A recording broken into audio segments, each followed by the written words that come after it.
আসসালামু আলাইকুম ভিউয়ার্স। এই যে আয়োজন দেখতেছেন, এটা হচ্ছে কাচ্চি রান্না করার আয়োজন চলতেছে।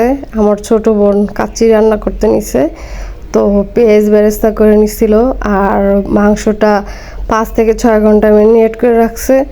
এখন কাচ্চির আলুগুলো দিয়ে উপরে বেরেস্তা দিয়ে চাল দিয়ে দমে দিয়ে দিবে। কাচ্চিটা এত ঝরঝরা আর সুন্দর হয়েছে, আর এত টেস্টি আর ইয়াম্মি পারফেক্ট কাচ্চি হয়েছে যা বলারও বাইরে। যারা ঘরে খাইছে তারা প্রশংসায় মুখরিত হয়ে গেছে। তারা সবাই বলতেছে যে পারফেক্ট কাচ্চি হয়েছে। কাচ্চিতে স্মোকি ফ্লেভারের জন্য সে কয়লা দিতেও মিস করে নাই।